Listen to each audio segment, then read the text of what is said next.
Now at 5 a.m. on WKYT this morning, strong storms damaged homes and created a huge mess all across parts of Kentucky. We'll have a look at that damage coming up in a live report next. A man and his daughter are dead in central Kentucky this morning. State police are calling this a murder-suicide. We'll have details on the investigation. New details about the arrest record of an assault suspect who police say slashed a Kroger employee over the weekend. That story and much more, including weather, coming up on WKYT this morning. Tracking, alerting, protecting. This is WKYT This Morning.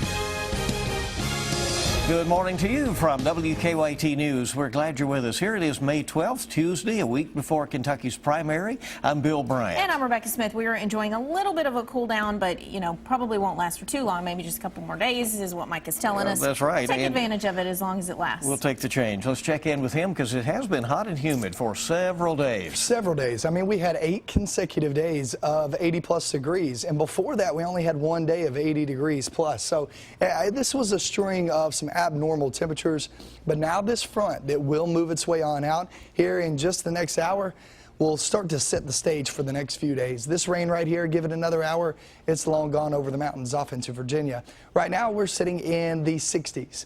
It's a mild start, but it doesn't rise that much. 70 degrees this afternoon. It's much, much nicer in the forecast today and tomorrow. But what about the next few days? Does it rise out from there? I'll show you that latest forecast in just about 2 minutes. Okay, we'll see you then. People all across central Kentucky have quite a mess to clean up this morning after a line of storms blew through the area. Later today, the National Weather Service will be in Scott County to try and figure out exactly what caused the damage. WKYT's Mark Barber is live from Scott County this morning. Good morning, Mark. Good morning, Rebecca and Bill. They will be taking a look at the damage caused by the strong winds that downed power lines and trees and ripped shingles off of roofs. The area along Kentucky 227 and Stamping Ground was hit hardest by the storm in Scott County. Crews worked for several hours last night on Riley Street to restore power to those affected by the storm. Emergency management officials say electrical boxes were ripped off the walls of at least 3 homes. Woodford County is also cleaning up the storm damage this morning.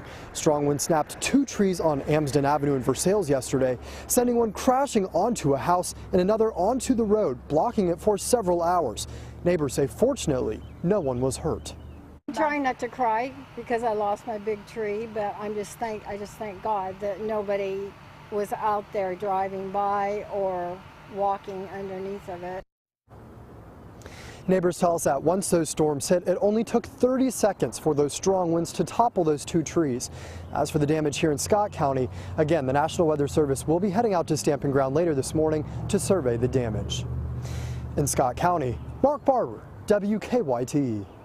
Mark, thank you. Madison County was hit hard by some storms as well. We have this eyewitness video from a viewer there from Monday afternoon. Strong storms knocked down trees and damaged homes.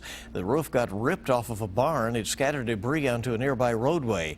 In the city of Richmond, a tree hit a house. Luckily, no one was home at the time. And this tree cracked and broke and crashed into the house extremely fast and smashed into that house right there. Despite the damage, no one was reported injured because of the storms. No tornadoes were reported last night, but there are some places in Kentucky that are more likely to see twisters than others. As part of our First Alert Weather Week here at WKYT, we take an in-depth look at the tornado data here in the Bluegrass. Since 1950, more than 1,000 tornadoes have touched down in the Commonwealth. It seems Kentucky has a tornado alley in the southern part of the state. Pulaski County has had 24 tornadoes since 1950. Laurel County has had 18. During the April 1974 outbreak, Pulaski County had 3 tornadoes. That's something people who live there have never forgotten. It was the craziest lightning you ever seen. Never seen anything like it since. Purple, green, orange, just really, really unusual lightning. First Alert Weather Week continues tonight at 5 on WKYT. Meteorologist Jim Caldwell will sort fact from fiction as he looks at weather myths. Very interesting data that they've all put together. All right, new this morning, Kentucky State Police investigating a murder-suicide out of Hardin County. Troopers say about 9 o'clock last night, authorities got a call of gunshots from an apartment in Vine Grove that is near Radcliffe in Hardin County. WKYT's Hillary Thornton at our live desk now with the latest info we have. Good morning, Hillary. Good morning. Troopers say 49-year-old John Jonas and his 11-year-old daughter are dead as a result of that apparent murder-suicide. Kentucky State Police say around 9 o'clock, the Vine Grove Police and Fire Departments responded to a call about multiple gunshot victims on Willow Crossing Court. When they got to the apartment, officers found Jonas and his daughter lying in a side yard. Both Kentucky State Police and the Hardin County coroner were then called in to start the investigation. Both Jonas and the 11-year-old were pronounced dead at the scene. Their autopsies are scheduled for later this morning at the State Medical Examiner's office in Louisville. At the live desk, Hillary Thornton, WKYT.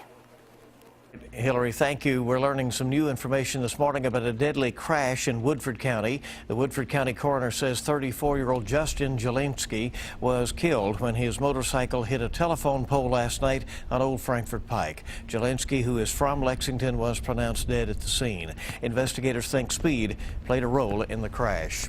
A man accused of slashing a Lexington Kroger employee during a shoplifting situation over the weekend appeared in court. Michael Buckner was in court Monday to answer to assault, robbery, and evidence tampering charges. Police say Saturday Buckner tried to steal a cart full of groceries from the Kroger on Bryan Station Road, and when a store employee asked him for a receipt, police say Buckner cut her face with a knife.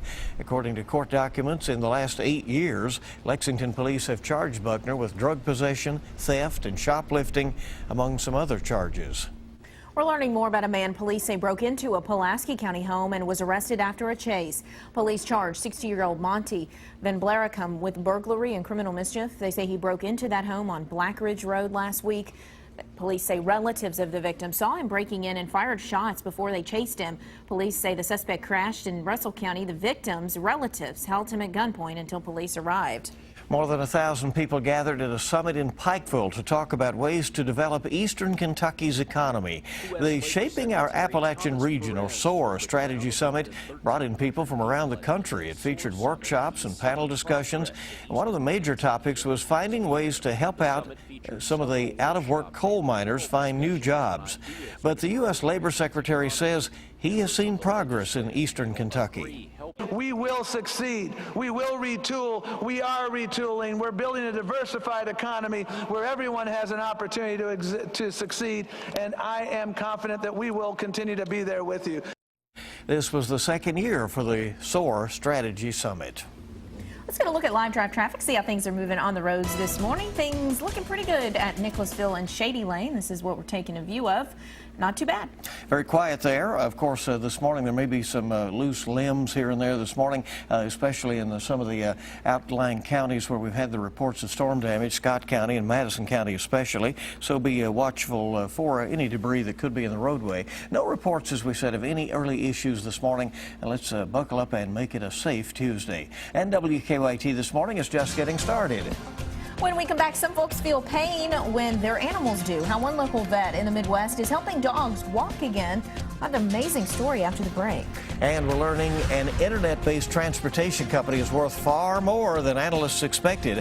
How much Uber is actually worth. That's coming up this morning. And it's pretty mild outside this morning, but look, we go through the next few days and it will feel amazing outside. I'll show you those temperatures and how low we go coming up.